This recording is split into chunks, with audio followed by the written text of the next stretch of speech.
إن الحمد لله نحمده ونستعينه ونؤمن به ونتوكل عليه ونعوذ بالله من شرور أنفسنا ومن سيئات أعمالنا من يهده الله فلا مضل له ومن يضلله فلا هادي له وأشهد أن لا إله إلا الله وحده لا شريك له وأشهد أن محمدا عبده ورسوله أرسله بالهدى ودين الحق ليظهره على الدين كله ولو كره المشركون اللهم صل على محمد وعلى آل محمد كما صليت على إبراهيم وعلى آل إبراهيم اللهم بارك على محمد وعلى آل محمد كما باركت على إبراهيم وعلى آل إبراهيم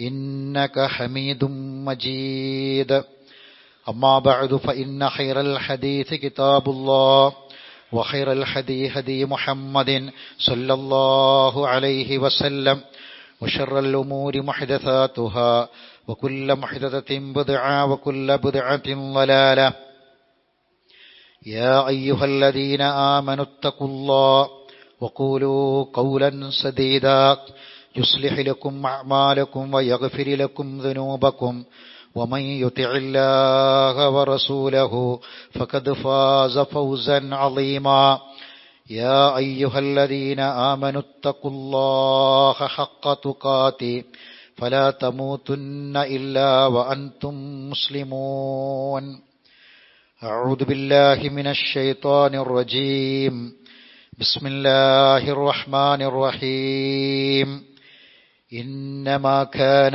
قول المؤمنين إذا دعوا إلى الله ورسوله ليحكم بينهم أن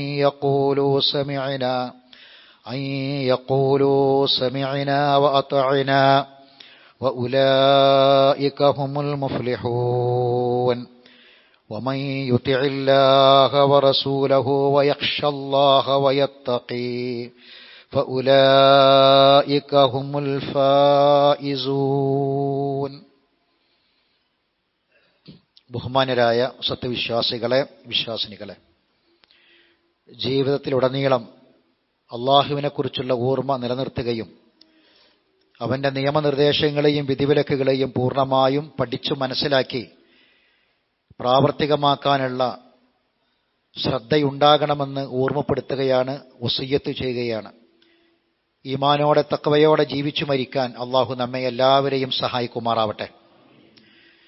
തഖ്വ കൊണ്ട് ലഭിക്കുന്ന 12 നേട്ടങ്ങൾ, ആ 12 നേട്ടങ്ങളിൽ ആദ്യത്തെ 6 കഴിഞ്ഞ ഖുത്ബയിൽ കേൾക്കുകയുണ്ടായി. 6 നേട്ടങ്ങൾ കൂടി നമ്മൾ അറിയേണ്ടതുണ്ട്. ആഴ്ചയിൽ ചുരുങ്ങിയത് 2 തവണ നിർബന്ധമായും ഒരു മുഅ്മിൻ തഖ്വ കൊണ്ടുള്ള വസിയ്യത്ത് അവന് ലഭിച്ചിരിക്കണം. തഖ്വ കൊണ്ടുള്ള ഉപദേശം കേട്ടിരിക്കണം. ആവർത്തിച്ച് ഒരു കാര്യം നമ്മളോട് ഒരാൾ പറയുമ്പോൾ നമ്മൾ ചോദിക്കും, എനിക്കതുകൊണ്ട് എന്ത് ബെനിഫിറ്റാ ഉള്ളതെന്ന്. അങ്ങനെ ബെനിഫിറ്റിന്റെ കാലത്താണ് നമ്മൾ ജീവിക്കണത്. എനിക്കെന്ത് നേട്ടം ഉള്ളതെന്ന് സാധാരണ നമ്മൾ ചോദിക്കുക. എങ്കിൽ ആവർത്തിച്ച് തഖ്വ കൊണ്ടുള്ള ഉപദേശം നമുക്ക് ലഭിക്കുമ്പോൾ അത് സ്വീകരിക്കുകയാണെങ്കിൽ അത് വഴി നമുക്ക് എന്തൊക്കെ നേട്ടങ്ങളാണുള്ളത്. 12 നേട്ടങ്ങൾ ഉണ്ട് എന്ന് ഖുർആനും ഹദീസും നമുക്ക് പഠിപ്പിച്ചു തരുന്നു.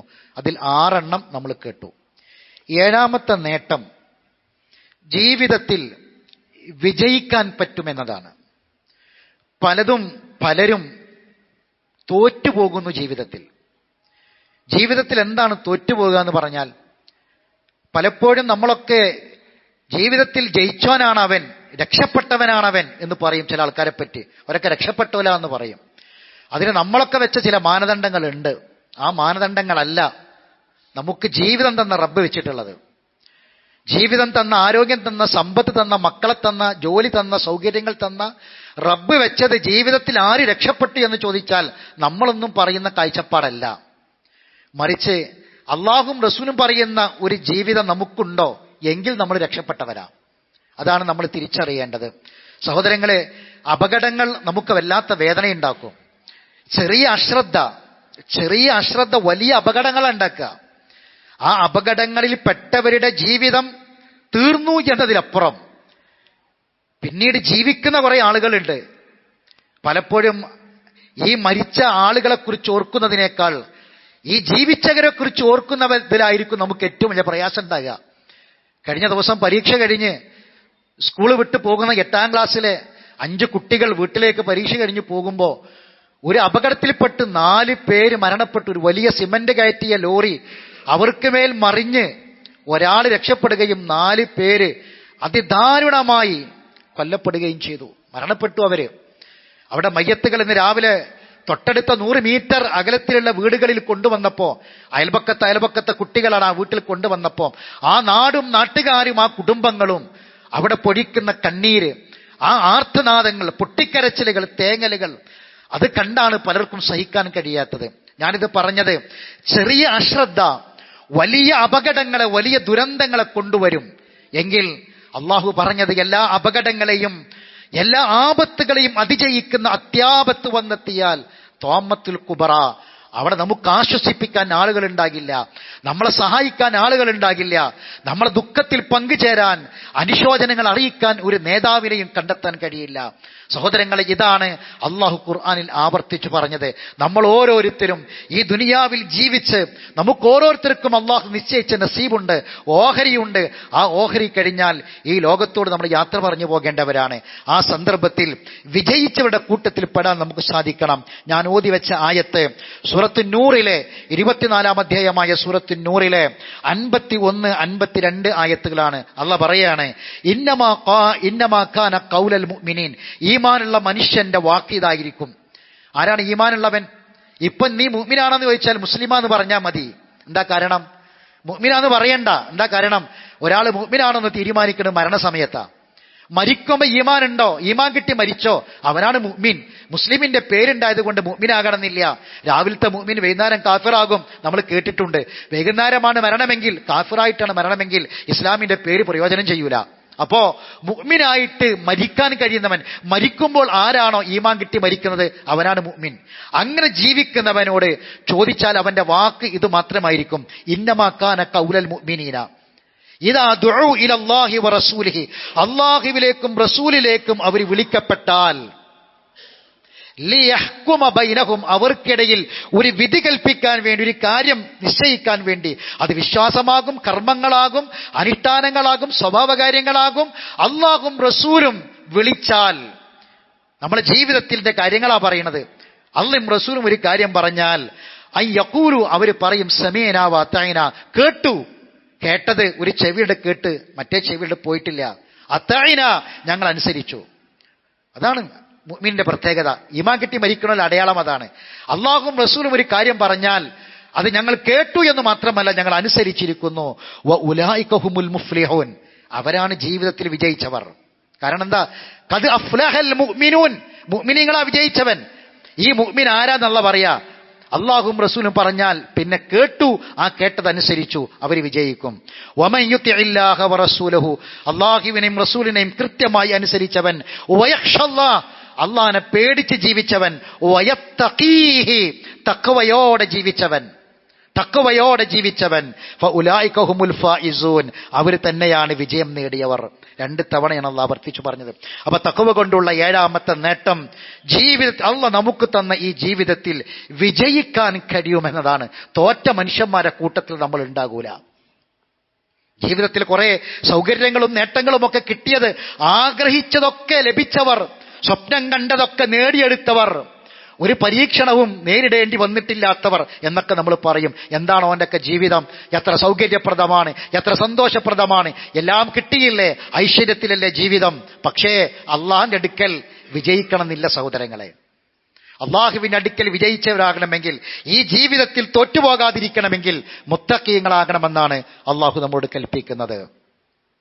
8ാമത്തെ കാര്യം, നമ്മൾ ജനിച്ച വീടേത്, നമ്മൾ ജീവിക്കുന്ന നാടേത്, നമ്മുടെ തറവാടേത്, നമ്മുടെ കുടുംബമേത്, കുടുംബത്തിന്റെ ജോലി എന്ത്, തറവാടിന്റെ വലിപ്പം എന്ത്, ഇതൊന്നുമല്ല അല്ലാഹ് നോക്കുക.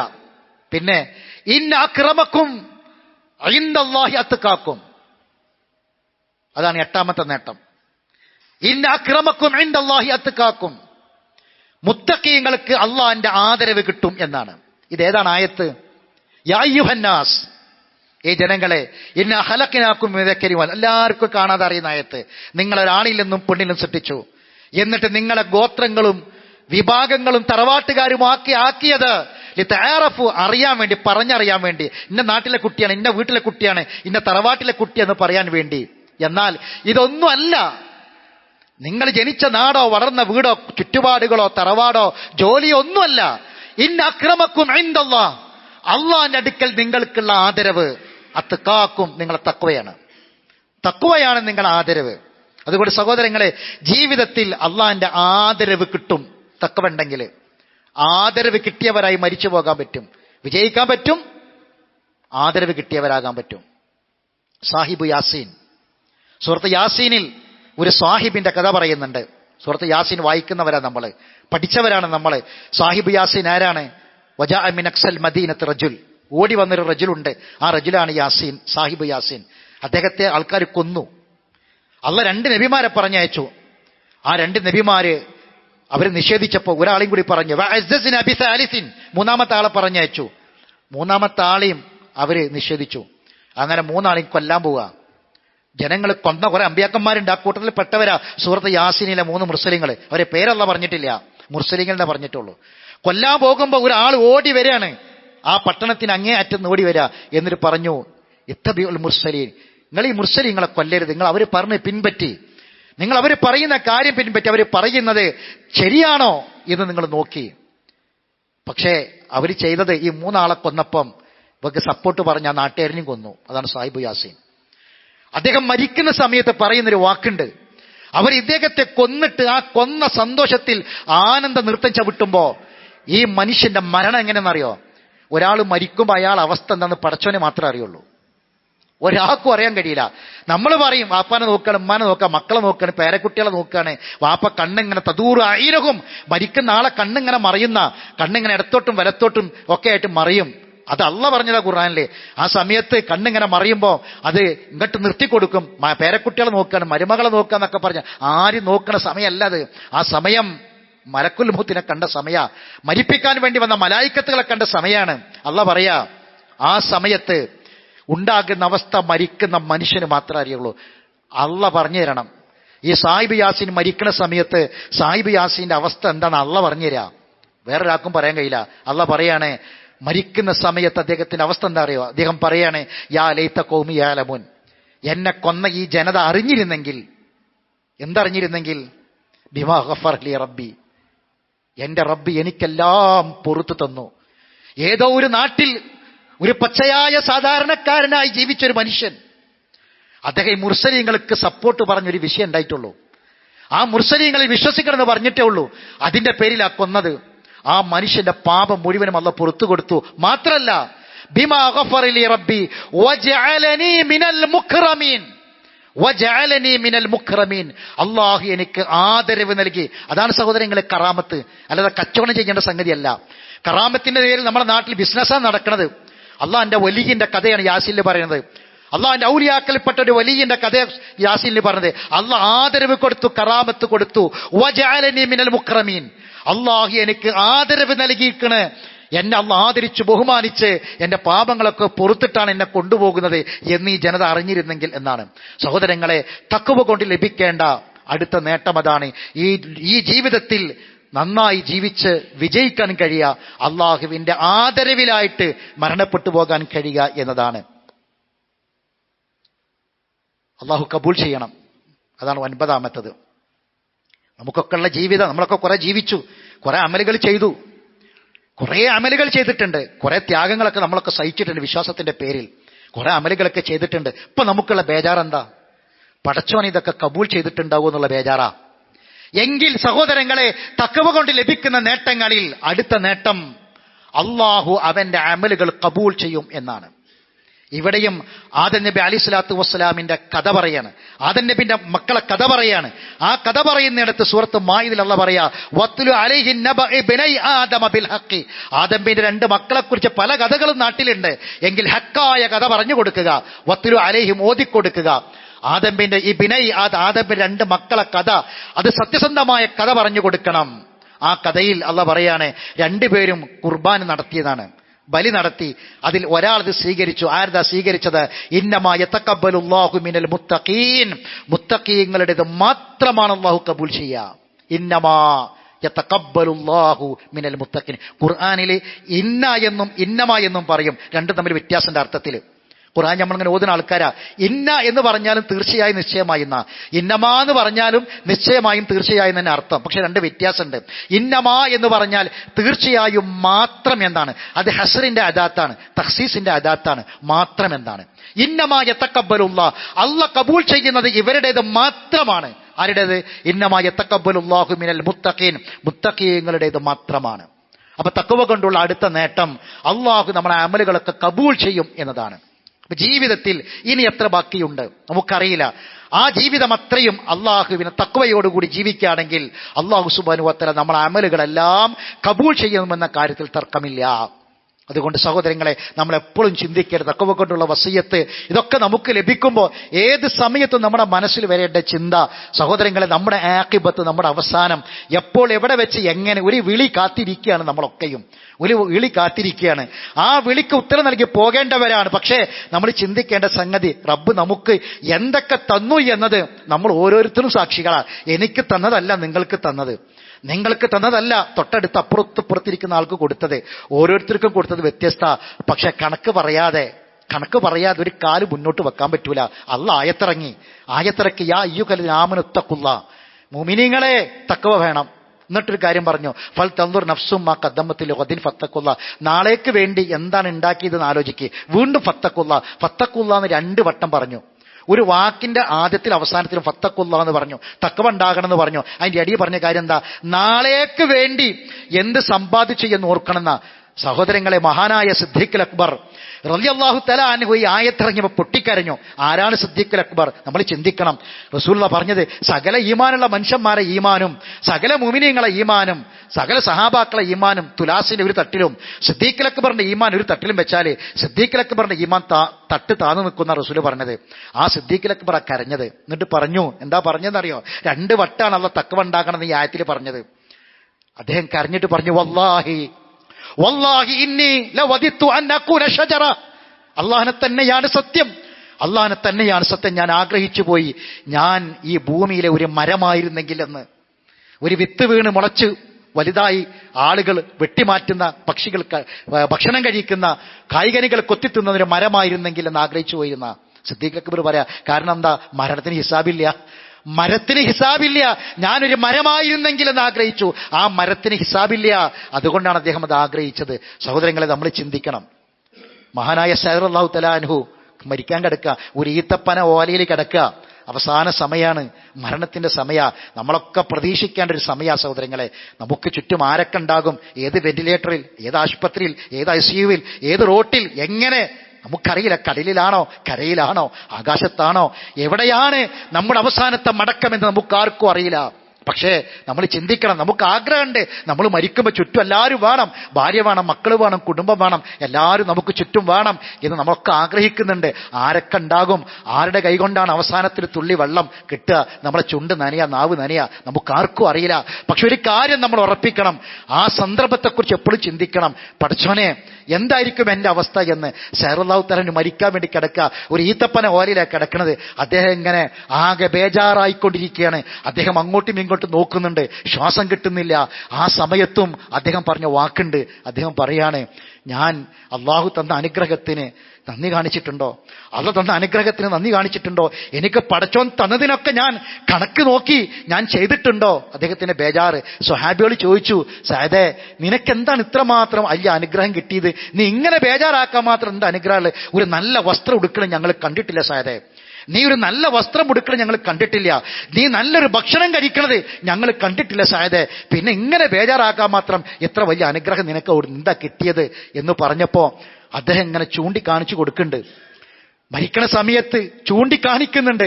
അവർ പോയി നോക്കിയപ്പോൾ ഒരു ഈത്തപ്പനയുടെ ഓലക്കടിയിൽ ഒരു പ്ലേറ്റും ഒരു സ്പൂണും നിൽക്കുന്നു. സഹോദരങ്ങളെ, എന്താണെന്നറിയ? അത് നോക്കിയപ്പം പൊട്ടിയ തുരുമ്പ് വന്ന ഒരു പ്ലേറ്റും ഒരു സ്പൂണാണ് ആ മൂലയിൽ നിൽക്കുന്നത്. തുരുമ്പ് വന്നതാ. അദ്ദേഹം ഭക്ഷണം കഴിക്കുന്ന പാത്ര, ഭക്ഷണം കഴിച്ചിട്ട് ദിവസങ്ങളായി ഉണങ്ങി തുരുമ്പ് വന്നിട്ടുണ്ടത്. അത് ചൂണ്ടിക്കാണിച്ചിട്ടാ പറയണത് ഞാൻ മറുപടി കൊടുത്തുവെന്ന്. ഇതാണ് സഹാബികളുടെ ജീവിതം, മുത്തക്കീങ്ങൾക്ക് മാതൃകയായ ആളുകളുടെ ജീവിതം. നമ്മളൊക്കെ എന്തിനൊക്കെ മറുപടി പറയേണ്ടി വരും. ഒരൊക്കെ മരണസമയത്ത്, ആഖിബത്ത് അവസാന സമയത്ത് ബേജാറായ സംഗതി ഇതിനെക്കുറിച്ചൊക്കെ ആണെങ്കിൽ നമുക്കൊക്കെ എന്തൊക്കെ ചൂണ്ടിക്കാണിച്ചു കൊടുക്കാറുണ്ട്. സഹോദരങ്ങളെ ആലോചിക്കണം. അതുകൊണ്ട് തഖ്വയോടെ ജീവിച്ച് മുത്തക്കീങ്ങളായി മരണപ്പെടാൻ നമുക്ക് സാധിക്കണം. അള്ളാഹു നമ്മെ അനുഗ്രഹിക്കുമാറാവട്ടെ. അഖൂലു ഖൗലി ഹാദാ അസ്തഗ്ഫിറുല്ലാഹൽ അലീമ ലീ വലക്കും ഇന്നഹു ഹുവൽ ഗഫൂറുർ റഹീം.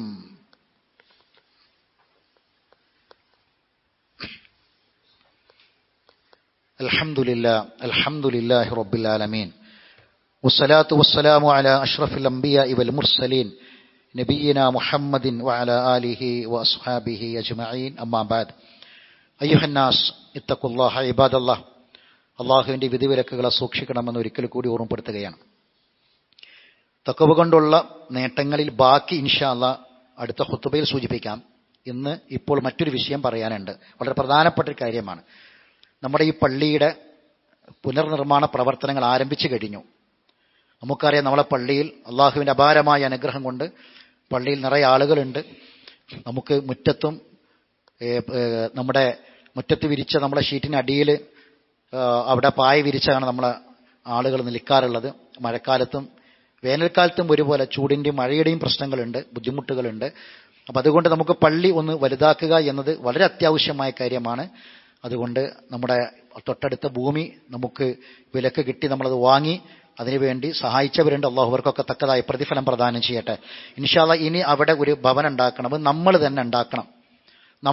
നമ്മൾ നിസ്കരിക്കുന്ന പള്ളി നമ്മൾ ഉണ്ടാക്കുക. ഇവിടെ ഈ നിസ്കരിക്കുന്നിടത്ത് നമുക്കൊരു മുസല്ലയായിട്ട് നമ്മൾ ഇരിക്കുകയാണ്. ഈ മുസല്ലക്കുള്ള കാശ് നമ്മൾ ഓരോരുത്തരും കൊടുത്താൽ ആ പള്ളി അവിടെ ഉണ്ടാവും.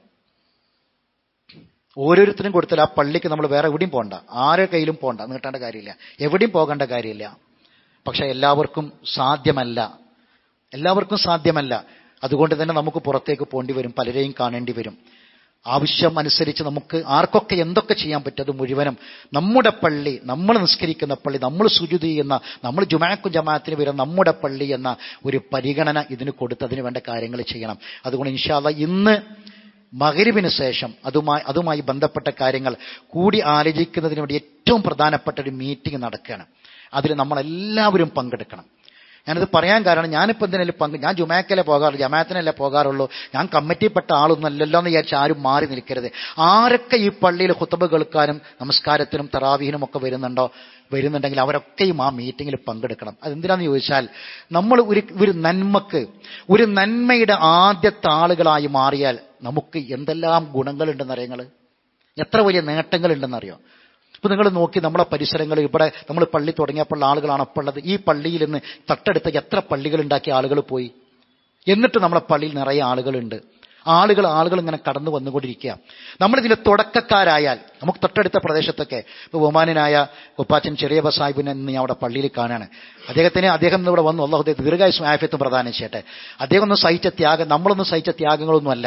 ഒരു പള്ളി ഇല്ലായിരുന്നു, കടലിൽ കൊണ്ടുപോയിട്ട് ഒട്ടുമൽ കടപ്പുറത്ത് ആ പള്ളി നോക്കി. ഇന്ന് അവിടെ ആ പള്ളിയുടെ വലിപ്പം എത്ര ആളുകളാണ് ജുമാക്കും ജമാഅത്തിനും പങ്കെടുത്തുകൊണ്ടിരിക്കുന്നത്. സഹോദരങ്ങളെ, നമ്മൾ മനസ്സിലാക്കണം. അതേപോലെ അന്നത്തെ ആദ്യകാലത്ത് ഇതിനു വേണ്ടി ത്യാഗം സഹിക്കുന്ന ആളുകൾക്ക് കിട്ടുന്ന പ്രതിഫലം നമ്മുടെ പള്ളിയിലെ ഈ ഫ്രണ്ടിൽ ഇരിക്കുന്ന ഈ പള്ളിയിലെ അവിടെ ഇവിടെയൊക്കെ ചാരിയിരിക്കുന്ന നമ്മുടെ പൂർവികന്മാരായ പ്രായമായ ആൾക്കാർ, അവരൊക്കെ സഹിച്ച ത്യാഗം, അവർക്ക് ഒരു സുജൂദ് ഇവിടെ വരുമ്പോൾ ഖിയാമത്ത് നാൾ വരെ ആ പള്ളി നിൽക്കും. അതാണല്ലോ ഇപ്പോൾ വഖഫുമായി ബന്ധപ്പെട്ട കേസും വഖഫിന്റെ വിഷയങ്ങളൊക്കെ നമ്മുടെ നാട്ടിൽ സർവ്വമായി നമ്മൾ വായിക്കുന്നു, കേൾക്കുന്നു. പിന്നെ നമ്മൾ ഖുത്ബയിൽ അത് വേറെ പറയേണ്ട കാര്യമില്ല, നമുക്ക് അറിയുന്ന ഭൗതിക കാര്യങ്ങൾ വീണ്ടും പറയേണ്ട കാര്യമില്ലല്ലോ. പക്ഷെ ഒരു പള്ളിയെ സംബന്ധിച്ച് നമ്മൾ മനസ്സിലാക്കണം, അത് ഖിയാമത്ത് നാൾ വരെ അത് പള്ളിയായിരിക്കും.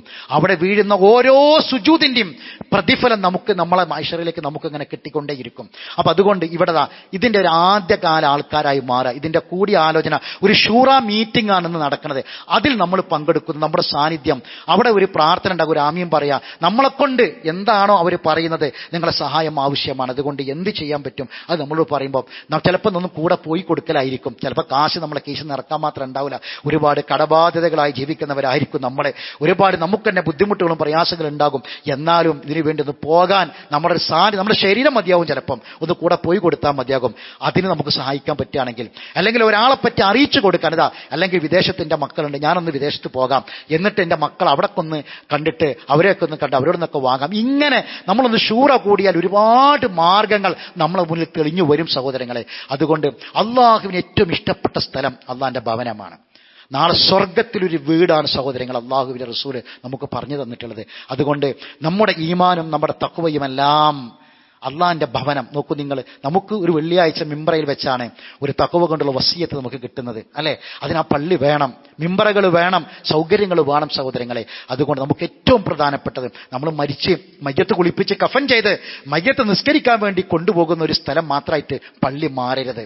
നമ്മുടെ ജീവനുള്ള സമയത്ത്, രണ്ട് കാലിൽ നടക്കുന്ന സമയത്ത് ആ പള്ളിക്ക് വേണ്ടി എന്തൊക്കെ ചെയ്തു കൊടുക്കാൻ പറ്റുമോ അത് മുഴുവനും ചെയ്തു കൊടുക്കുന്ന ഒരു മനസ്സ്, ഈമാനുള്ള മനസ്സ് നമുക്കുണ്ടാവണം. അത് നമ്മളെ ഖബറിലേക്കും പരലോകത്തേക്കുമുള്ള ഏറ്റവും വലിയ സമ്പാദ്യമായിരിക്കും. നമ്മൾ കുടുംബത്തിന് വേണ്ടി, മക്കൾക്ക് വേണ്ടി, നമ്മളെ ആവശ്യത്തിന് വേണ്ടി നമ്മൾ നേരം പുലർന്ന് വൈകുന്നേരമാകുന്നത് വരെ നമ്മൾ ഓടുകയാണ്, നമ്മൾ തിരക്കിലാണ് സഹോദരങ്ങൾ. ഇതൊക്കെ ദുനിയാവിന് വേണ്ടി, അല്ലെ? എല്ലാം ബാക്കിയാക്കി 3 കഷ്ടം തുണി മാത്രമായിട്ട് പോകുന്ന ദുനിയാവിന് വേണ്ടി.